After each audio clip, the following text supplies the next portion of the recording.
நான் அண்ணாமலை சுகுமாரன். நமது இனிய தமிழமிர்தம் சேனலுக்கு உங்களை வரவேற்கிறோம். உலகின் போக்கையே மாற்றிய மிகப்பெரிய வரலாற்றின் கண்டுபிடிப்பை நடத்திய, உலகின் வரலாற்றின் போக்கையே என்றென்றும் மாற்றிய இத்தாலிய கடல் பயணி கண்டுபிடிப்பாளரான கிறிஸ்டோபர் கொலம்பஸின் மர்மம் நிறைந்த சுவையான வரலாற்றை இப்போது காண இருக்கிறோம்.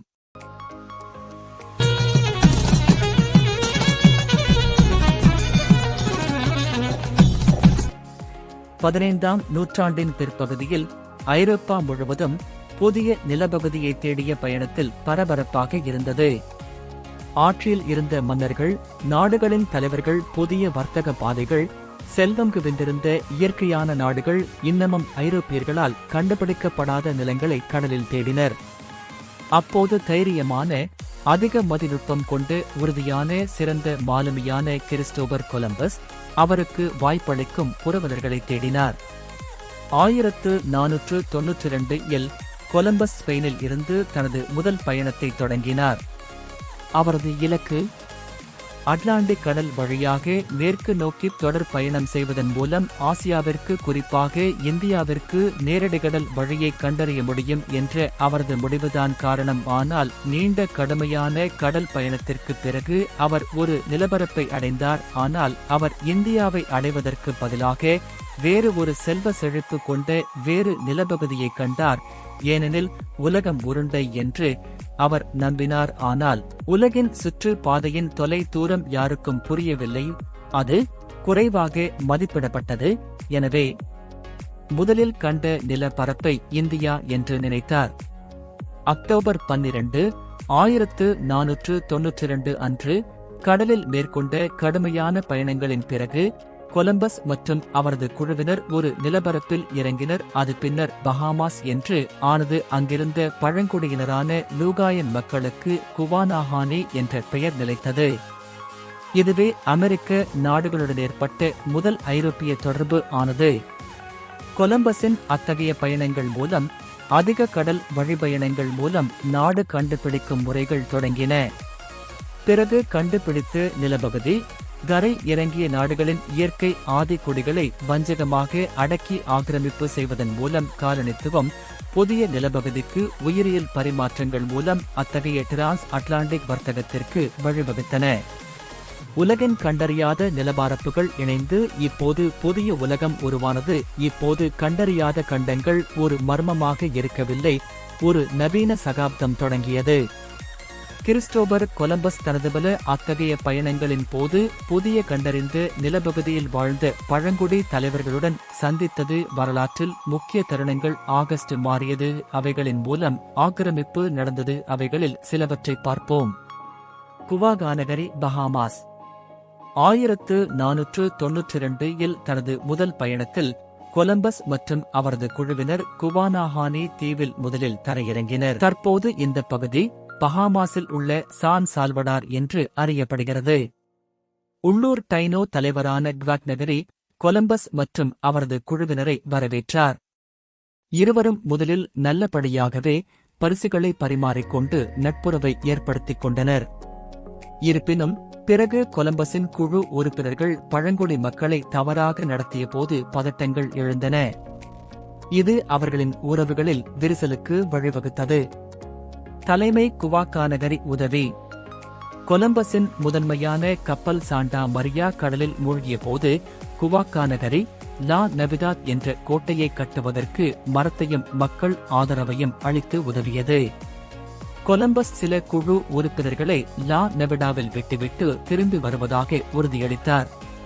துரதிருஷ்டவசமாக அவர் திரும்பி வந்தபோது கோட்டை அழிக்கப்பட்டதையும் குழு உறுப்பினர்கள் கொல்லப்பட்டதையும் அவர் கண்டார். கசிக் கவுனாபோ, ஹிஸ்பானியோலா. 1493 கொலம்பஸ் ஹிஸ்பானியோலாவில் ஒரு ஐரோப்பிய குடியேற்றத்தை நிறுவினார். அந்த பகுதி இப்போது இன்றைய டொமினிகன் குடியரசு மற்றும் ஹைட்டி பகுதி என்று அழைக்கப்படுகிறது. மற்றொரு பழங்குடி தலைவரான கசிக் கவுனாபோ ஆரம்பத்தில் ஸ்பானிஷ் இருப்பை எதிர்த்தார். அவர் அவர்களை ஆக்கிரமிப்பாளர்களாக கண்டார் மற்றும் அவர்களின் காலனித்துவ முயற்சிகளுக்கு எதிராக போராடினார். கொலம்பஸ் கானாபோவை கைது செய்து ஸ்பெயினுக்கு ஒரு கைதியாக அனுப்பினார். அனகோனா, ஹிஸ்பானியோலா. ஆனகாவ்னா தேனோ ராணி மற்றும் தலைமை வகித்த ஓஹெச்சியோவின் சகோதரி ஆகும். இவர் ஸ்பானியர்களுடனான ஆரம்பகால தொடர்புகளில் குறிப்பிடத்தக்க பங்கை கொண்டிருந்தார். அவர் கொலம்பஸ் மற்றும் அவரது குழுவினரை ஆரம்பத்தில் வரவேற்றார். விருந்துகள் மற்றும் கலாச்சார பரிமாற்றங்களை நடத்தினார். அனகோனா தனது கருணை, பெருந்தன்மை, ராஜதந்திரத்திற்காக அறியப்பட்டவர். துரதிருஷ்டவசமாக அவருடைய விதி ஒரு சோகமான திருப்பத்தை எடுத்தது. ஸ்பானிஷ் கொடுமையான ஆட்சியை அவர் எதிர்க்க தொடங்கிய பிறகு இரக்கமின்றி அவர் 1503 தூக்கிலிடப்பட்டார். ஹாட்டிவி கியூபாவைச் சேர்ந்த தைனோ தலைவரான ஹாட்டிவி ஸ்பானிஷ் காலனித்துவத்தை கடுமையாக எதிர்த்தார். புதிய ஐரோப்பியர்களின் மிருகத்தனம் பற்றி அவர் மற்ற பழங்குடி தலைவர்களை எச்சரித்தார். ஸ்பானியர்களால் பிறகு அவர் கைப்பற்றப்பட்ட போது ஹட்டவே எரிக்கப்பட்டார். அவரது எதிர்ப்பும் தைரியமும் அவரை ஐரோப்பிய வெற்றிக்கு எதிரான எதிர்ப்பின் அடையாளமாக மாற்றியது. மரபு மற்றும் பிரதிபலிப்பு.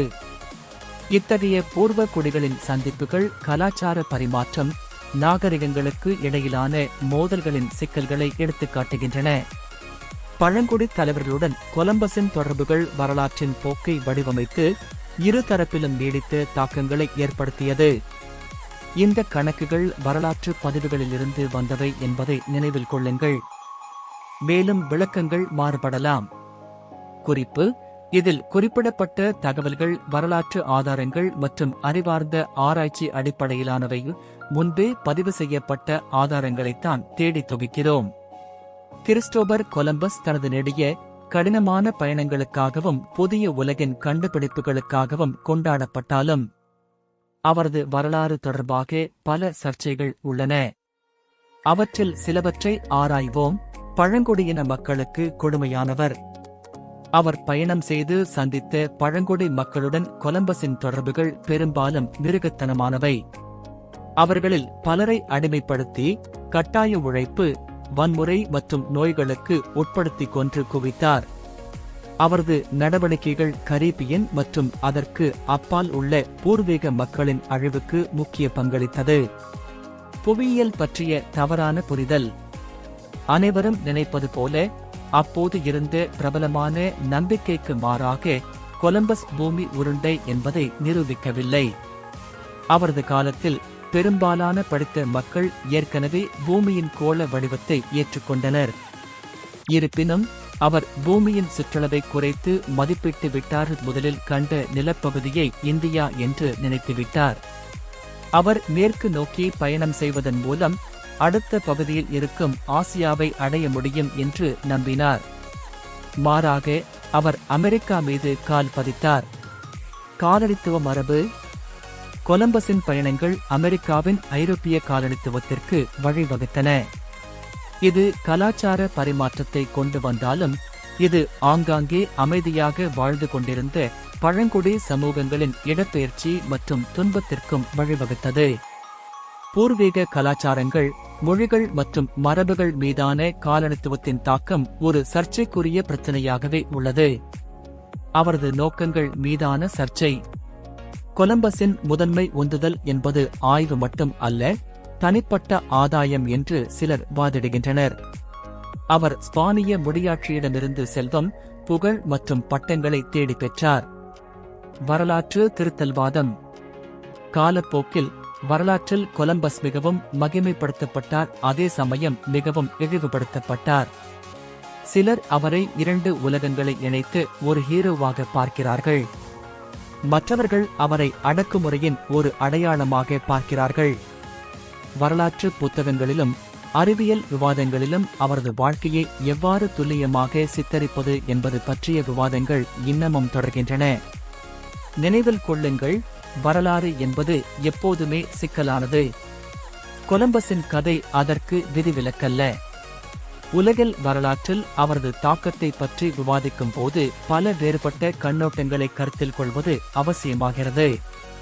அதே சமயம் கொலம்பஸ் ஏன் 1492 இல் இந்தியாவை தேடிய பயணம் மேற்கொண்டார் என்பது குறிப்பிடத்தக்கது. அப்போது இந்தியா என்பது பெரும்பாலும் அப்போதைய தமிழ் மன்னர்களின் ஆட்சியில்தான் இருந்தது. உலகின் செல்வமிகுந்த நாடுகளில் முதன்மையானது. அனைவரின் தேடுதலும் இங்கு வருவதற்கான வழியில்தான் இருந்தது. இத்தகைய வரலாறுகளை மீண்டும் நினைவு கூறும் போது நாம் எங்கு செல்ல வேண்டும் என்பது நமக்கு புரியும். செய்க பொருள் அதுவே பகைவர் செருக்கு அடக்கும். மீண்டும் இத்தகைய ஒரு காணொளியில் சந்திக்கும் வரை விடை பெறுவது அண்ணாமலை சுகுமாரன். மறக்காமல் சப்ஸ்கிரைப் செய்யுங்க. உங்கள் நண்பர்களுக்கும் அறிமுகம் செய்யுங்க.